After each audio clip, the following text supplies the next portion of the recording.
Okay, welcome back to Fortunes and Freedom. Yet another episode with my partner, Andrew Beach. Nice to see you again. Nice to see you again, my friend. Not like we spent the last 7 days in a row together. Yep. We obviously were at our conference, Funnel Hacking Live 2021. Unbelievable.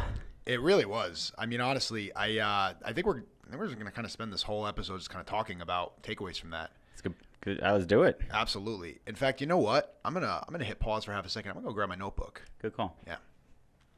Okay, we are back. Andrew is looking for his notes on his phone. I've got my my handy dandy notebook right here. I kind of went the traditional route for this conference. You know why I did that? Because for me, taking notes on my phone, I don't know why, it just doesn't it's like it just doesn't sink in the same way as handwriting it. Huh. I don't know. I'm such a perfectionist about the way notes go. But so for those of you that weren't there, for those of you that maybe have no idea what even the heck we're talking about. So we went to this conference called Funnel Hacking Live last week. It was at the Gaylord Palms in Orlando, which, by the way, is a badass friggin' resort. There was a river that went through the middle of the resort that had alligators in it. Friggin' unbelievable. I've never seen that before. Absolutely outrageous. Very, very Florida. Had a lazy river outside. A friggin' water slide that, dropped you. Andrew literally got in, and then this, encasing came around him, and he's standing there at the top of this friggin' water slide, and then the floor just drops from underneath you. It was a rush. Yeah, I got all the way up there, and then I watched Andrew go down, and then I turned around. So I got a bad back though. It's always next year. Yeah. Yeah, they had a wave machine. We got to surf, jump in the pools. It was a blast, man. I mean, I couldn't have, it was basically Disney in a hotel in a sense. It was like a cruise ship in a hotel, Yeah, we didn't even have to go to Disney, which was only 2 miles away. Yep. But the conference was hosted by ClickFunnels and Russell Brunson. If you're in our audience, you probably have an idea of who that is. If not, look it up.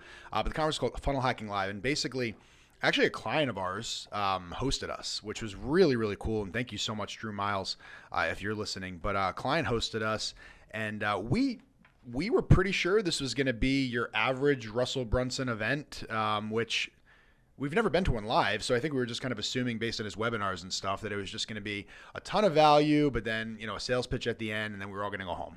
We should have known better because nothing about Russell's average. No, and nothing about it's Russell's always average.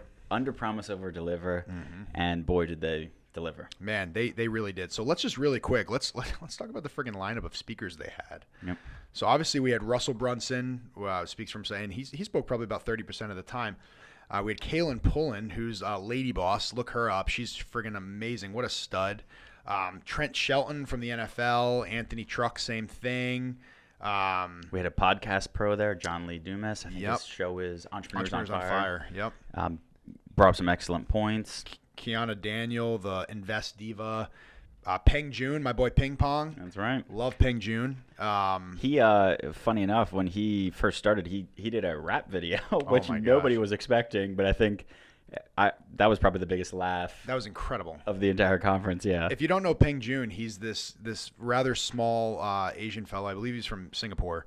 And he's an absolute savant, but he's also very Asian. And so he did this rap video at the beginning about, Facebook ad traffic. Oh my gosh, it was so funny. Yep. And we need to get our hands on that and do. Just repost it. We absolutely do. And then we had the really, really impressive, I'm going to butcher this name, Nick Santonestasso. Guy doesn't have any legs. He's only got one arm. Just what an inspirational character he is. Yep. Garrett J. White was incredible. There's another one, and then the final one that I wanna kind of say is Tony Robbins. Big Tony. Big Tony. Absolutely incredible lineup. Who was supposed to speak for 2 hours, spoke for 5.5, which we actually had to leave at 5.5. I heard he kept going and going. Yeah. But yeah, it was best conference I've ever been to. It was unbelievable. Why was it unbelievable for you? What made it crazy for you? I think a lot of conferences that I've been to before have been subject oriented, and this was more community focused. It wasn't just about, hey, here's how you can make more money with your marketing. It was, what's the purpose behind your marketing? What's the drive? What's your why? And it hit in so many different realms of my mind, the spiritual side, the purpose side. Obviously the marketing content was, next to none. It was best presenters I've ever seen. Obviously some of the best strategies you've ever heard of. But yeah, sitting in a room with 3,000 other entrepreneurs that are in the same boat as us, and just hearing them, getting to connect with other people and just be a part of that tribe for a week. It really changed my perspective on actually a lot of things, even our own marketing strategies and how we build communities and how we even do things like this and what are the purpose of it and who we want to get this in front of. And we've had a bunch of people ask us, like, what was the big takeaway? How do you even answer that question? There's too many. There's way too many. Yep. No, I think that was what was so cool about it. It was the unexpected nature of it. We've talked about this quite a bit. J. Michael Strategies kind of got started in the funnel realm, and then we kind of strayed away from that a little bit, right? We lost confidence on a couple funnels that didn't do as great as we wanted them to do. Yep. We put a lot more into paid traffic, which is fine. But we sort of got away from it, and I think this conference almost weirdly called us home in a way. Yep. We really see funnels is a buzzword. If you're in the marketing industry, you are either rolling your eyes right now or you're like, yes, that's genius.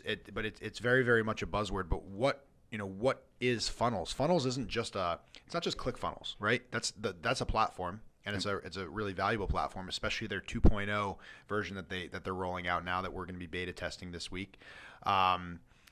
It's not just about the platform; it's about the whole sales strategy. That's what funnels is. It's the idea of squeezing cold traffic down to a lifelong customer. Yep. That's what it's about. So it's simple. It's almost astonishingly, embarrassingly simple. Yeah, one of the things that was made very obvious to me, past 6 months, we've been very product focused, product oriented, and the most successful people selling e-commerce products that we heard from are not actually product focused. They're solution focused and audience focused, which is completely backwards. You always think of like, oh, what's a cool product I can sell? Then who can I sell it to? Right. Wherein we need to take the reverse approach of who's the audience, what are they buying, why are they buying it, and how can we better serve them? Not with just one product, but with other products that fulfill their needs. It's about I think in a lot of ways drop shippers and e-commerce guys tend to put the cart before the horse, where we find a product that we really like, a product that might be trending, and then we try to find the audience to sell it to. Yep. And rather than putting the effort and the investment into building up the audience, building up the community, building trust, not necessarily as a brand, not necessarily sucking them in to ultimately sell them, but when you actually can build a community, build a movement more or less, that audience becomes very, very receptive to, solutions that are oriented towards what they actually are. The psychology of that works so well too, because every other company is just focused on selling. Yeah. It's always the bottom line. It's always how can we sell more? And if you actually take the approach of how can I serve my customer better? How can I do things better than, this other company that's doing it? What you learn is that you build value before you start selling them, which separates you from everybody else. I mean, there's a very clear distinction. You see it nowadays. Companies that are just, trying to sell, usually not doing too well. Yeah. Right. I mean, and if they are doing well, it's a spike game where they're doing really well and then it drops off. It's not sustainable. Yep. Or it's stagnant. It's not growing the way that it needs to grow. Go ahead. I was going to say that, the truth and scalability we always thought was marketing math, but it's actually having your customers work for you. If you give them so much value, they're going to tell their friends. They're going to say this is the greatest product. They're going to put the hashtags on their posts and help you sell it. And that's really how you sell things nowadays, is by testimonials and putting your clients first. Exactly. So turn that a little bit. Make sure you're talking to the flat side of it. I think I am. A little, like bring it a little. Yeah, there you go. That's better. Yep. I was just hearing you kind of fall out a little bit. Right. Yeah, I mean, one of the big things that Caitlin Pullen, Lady Boss, was talking about is the idea of, you're in the serving your customer business. You're not in the selling your product business. You have to be obsessed with your customer, obsessed with what they want and what they need. Yep. I think it was Russell that said it. It was the idea of no, it wasn't Russell. It was the Haywards, the Harwards or whatever, Matt and Jason. Right. Yeah. Where they were basically talking about the idea that when it comes to e-com and it comes to selling products, the product isn't important. The product literally doesn't matter. In fact, they don't call it a product. They call it a fulfillment mechanism, because the whole idea is build up the audience, find out what their problem is, and then sell them a solution to their problem. Yep. If you go to the doctor and he says, hey, I checked your levels and you've got X, you say, oh, Doc, what do I got to do about that? I will take anything whatever you tell me I need to do, I'm going to go do it, regardless of the cost. And that's how the idea of the fulfillment mechanism works. Identify what the problem is and solve it. Yep. Yeah, Caitlin, going back to her, a couple notes here. She wrote prospect over product. Listen, ask, and execute. Your only goal should be serving your customers. Obsess with your customers. Figure out who they are, what they want, what are the goals they're trying to reach. Asking those questions, not only is it allow you to sell better, but you're going to save a lot of money in testing out different hooks and angles for your ads and wasting time on product research that nobody actually truly wants. Right. It might look cool to you, but you might be the only person who thinks that's cool. And you think to yourself, oh man, well I want to get started right now. I want to get started today. And if I have to put all this research and this investment into building out a community, well, where's the ROI on that? Trust me. The ROI is coming on that. It's going to be a resounding ROI. Yeah, you could get started right now and maybe make a couple of bucks, but really, what is that ROI going to be? There's a lot more risk involved in that because you're spending ad money in places where you don't know if you're going to grab a customer from there. Yep. And it's a great spending ad dollars is a great way to get insights, but there are cheaper ways to do so. They take a little longer, but there's cheaper ways to do so. Yeah, it's tough nowadays to scale one singular product to $50 million in sales. And all the people that were up on that stage that had done 50, 100 million this past year, whatever the crazy numbers were, they were solving solutions through various products. Mm-hmm. It was finding, if they have this problem, what other problems do they have? And I think a big piece of that is you need to unify with your audience. Mm-hmm. You need to not just understand their problems, but show that you've had the same problems and that you've solved them this unique way. Mm-hmm. And that's your selling piece there. Yeah. One of the things that one of the younger guys on the stage, his name was Braven Grant out of Arizona. He had a multi-million-dollar funnel last year. He says you cannot scale uncertainty. And what's more uncertain than not knowing who your audience is? How do you really scale that? Even with some of our products where we've been in the scaling game and we've been able to scale it, but it's been a very, very, clear trajectory. When you actually know your audience, that's when you start pulling a ridiculous return on investment where you're actually, you're getting not just the warm traffic that's in your community, but you're getting return business constantly, and you're figuring out more and more ways that you can serve them. If we're selling, if we're selling a travel product, which we are, it's called Go Sleep. It's a mask and pillow kit for flying. What else do people who have trouble sleeping on airplanes want? Yep. What else do they need, right? Is it a special playlist that they need? Is it a special headphone that they need? Let's find out. Let's talk to our audience. Hey, how can we serve you beyond just Go Sleep? Yep. Yeah, we actually, a surprise session, the legend Dan Kennedy came in, which we learned at ClickFunnels that Russell Brunson's company had purchased Magnetic Marketing, which is, if you guys don't know Dan Kennedy, look him up. He's kind of like the founding father of sales marketing. Mm-hmm. He was like the first guy doing mailers and actually getting people to convert. And he broke marketing down into two pieces that I love. He says that math is the gravity for marketing, but the fit of who your customer is into your math is the behavioral psychology behind it. And I think a lot of times, especially with drop shipping and e-commerce, you're focused on the math. Like, okay, what are the numbers? How can I make this work? How can I scale this? When in reality, that's not the first question you need to answer.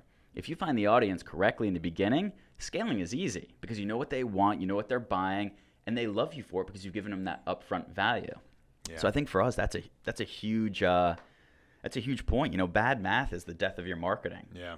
But if you don't have the psychology right from your customer, there's no marketing at all. Mm-hmm. You're not even speaking the right message. So your message must match who your customer is and what they believe and what they think. Mm-hmm.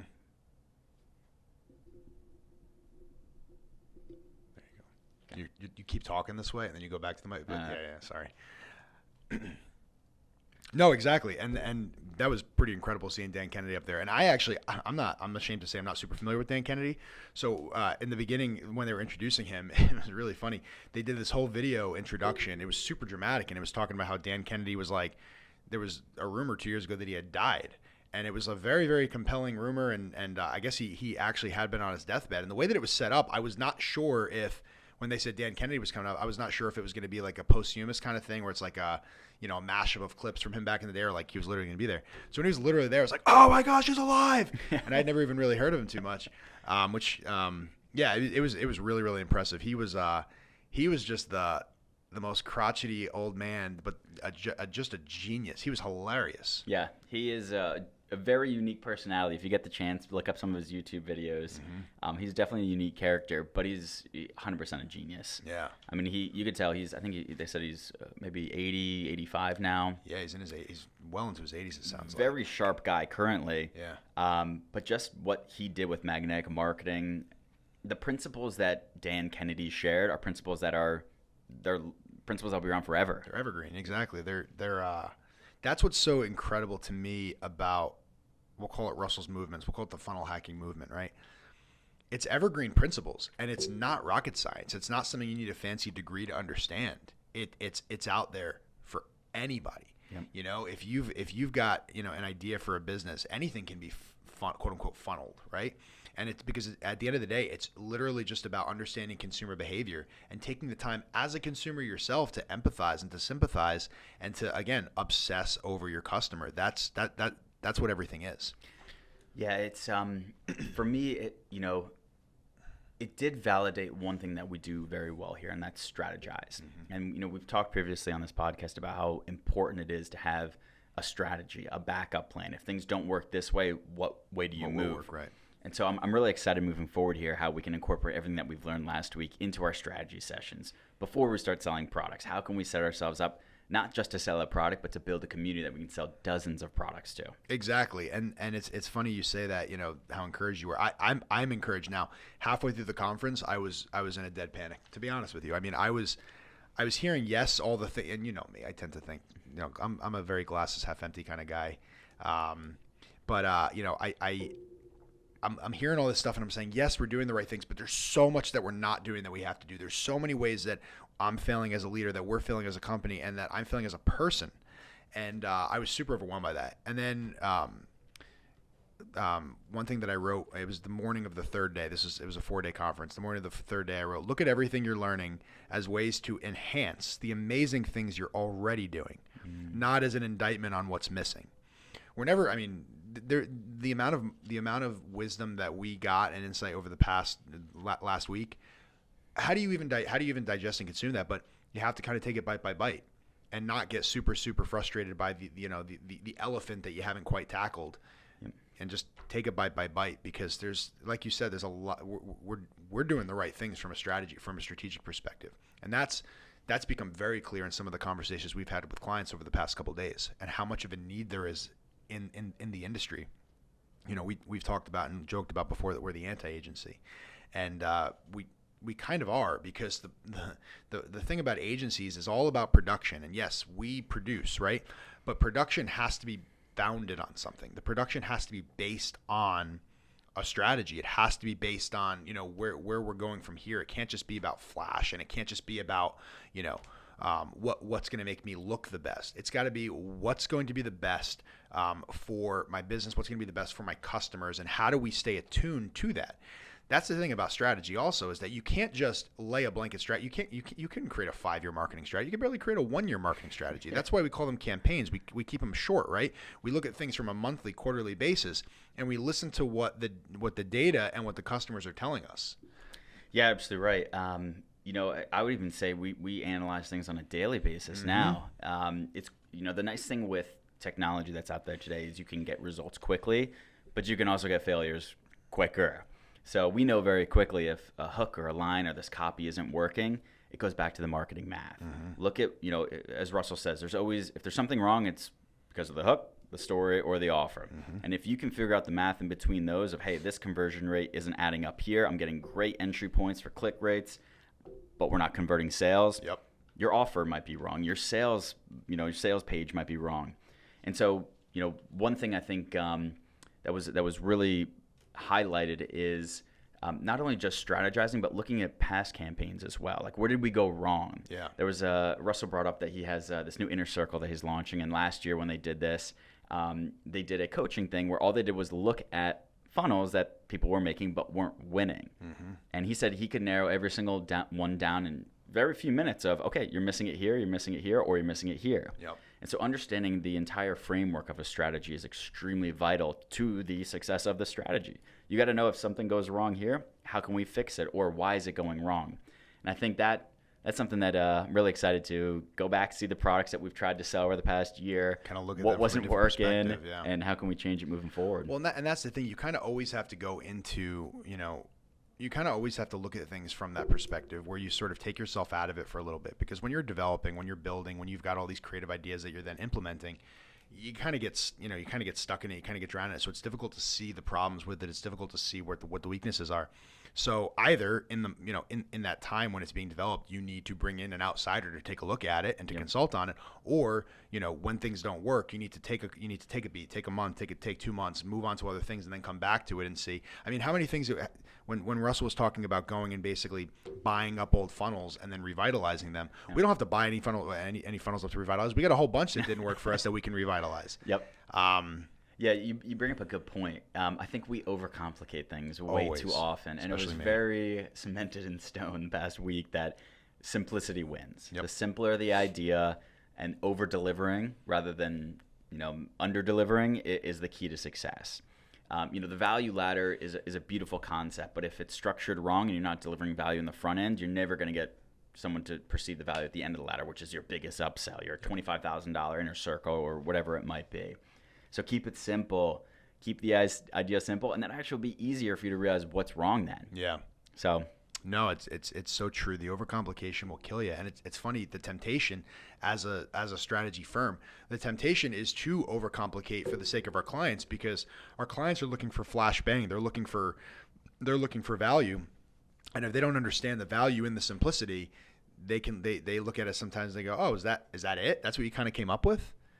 And so there is the temptation to go farther than you need to go. But as we've seen with some of our clients, it always comes back. We always end up coming back to the simple strategy. Yep. Even when we overcomplicate it, we always come back home. Yep. So let me ask you, was there one standout speaker besides Russell? I know we're both big fans of Russell. Was there someone that you're obsessed with Russell?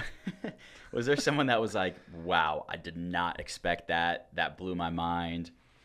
I know there was a couple of them. So that's really, really hard. I mean, I would say each one kind of rocked me, but the one that rocked me the most, but this is not necessarily from a business perspective, the one that rocked me the most was Garrett J. White.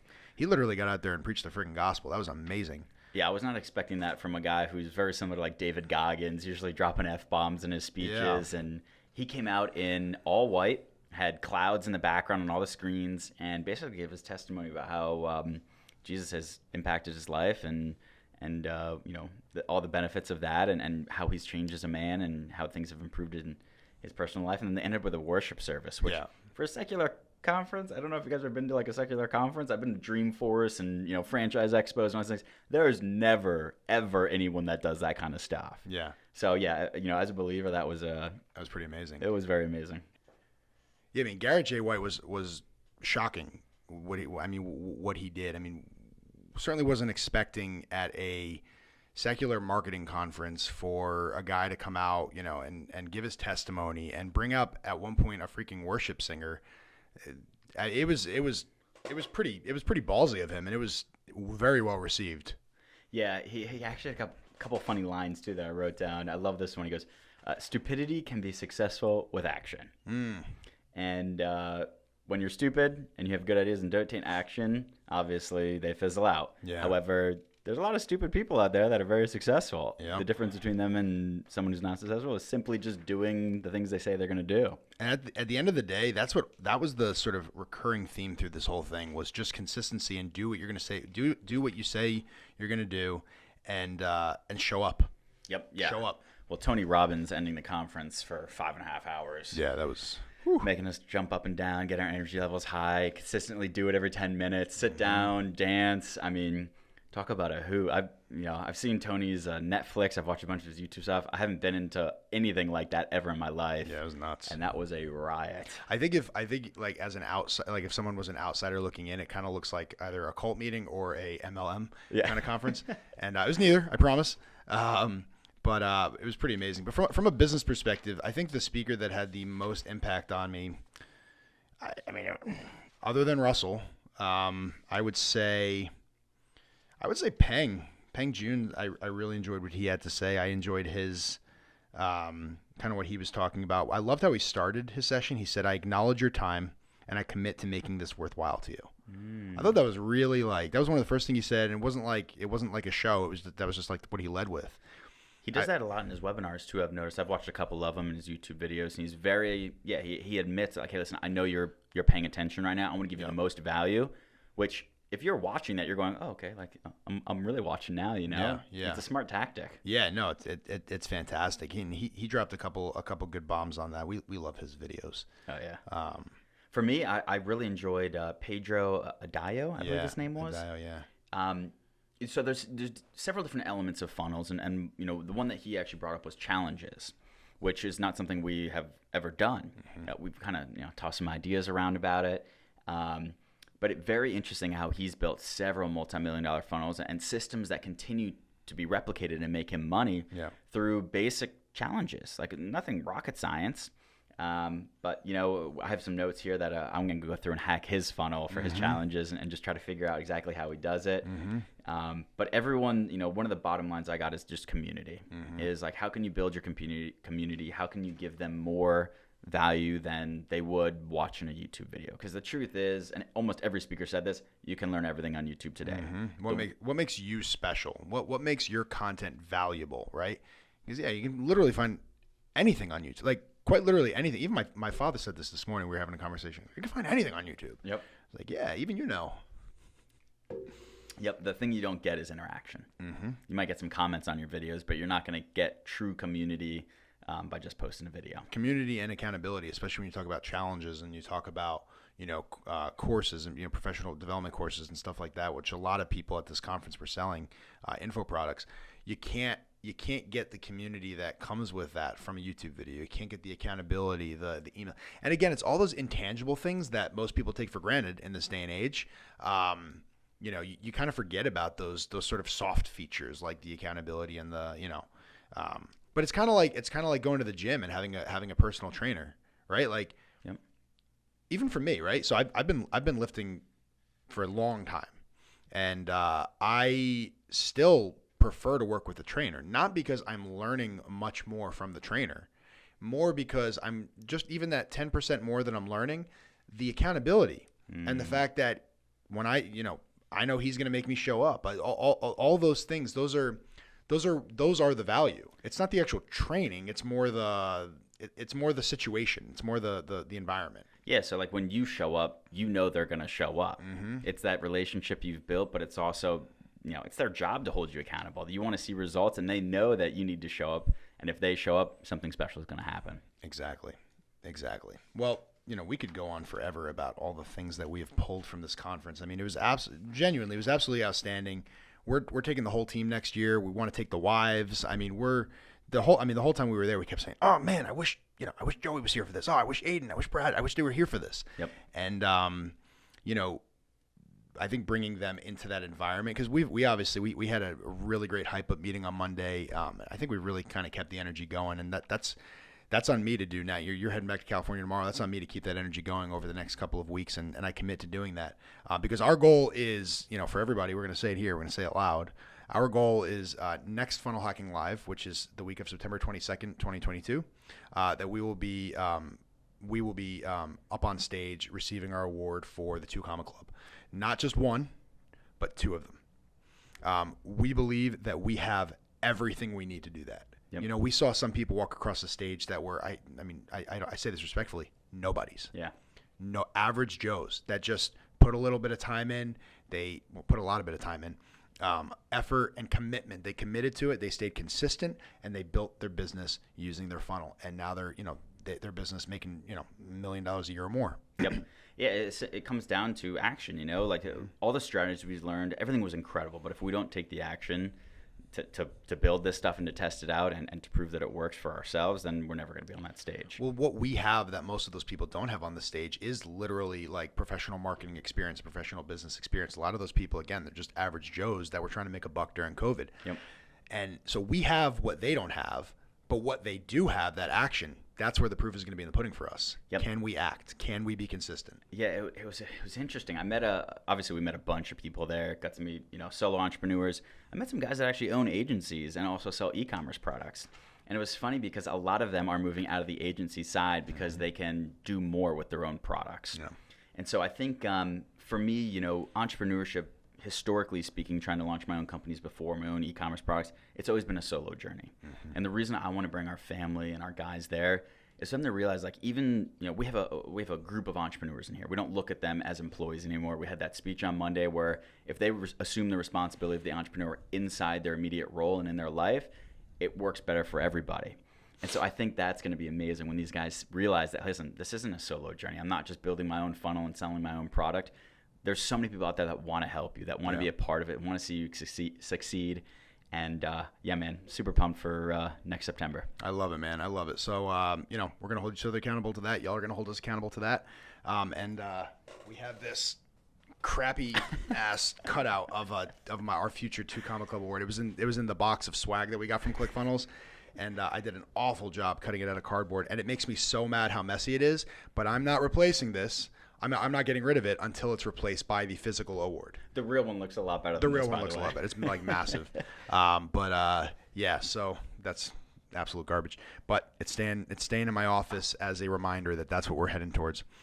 Well, thank you guys so much for joining us today, all 5 of you. Super, super happy to kind of be just wading through some of these thoughts about the conference last week. I hope you pulled some value from it. And hey, we'd love to hear from you. You can connect with us on Instagram at Fortunes Freedom. But even more importantly, you can connect with Andrew and I personally. I'm at Joe Pellegrino, and Andrew's at Andrew_Beach. And you know, we'd love to hear from you from you personally from that perspective. Follow, you know, make sure you subscribe to this channel. Hit the little notification thing so you get notified whenever we have new content. We post content fairly regularly. Also, I want to invite you to join our private Facebook group called Dudes Who Love Entrepreneurship. This is a men's only group. And the whole idea is dudes who love entrepreneurship becoming better dudes who love entrepreneurship. It's, you know, just as much professional development as it is personal development. A lot of fun stuff in there. So invite you to join that. And as always, thank you so much for joining us. We're super appreciative of your time and attention. I acknowledge your time, and I have committed to making this worth your time. So we'll catch you guys next time. Yep. Thanks, sir. You got it.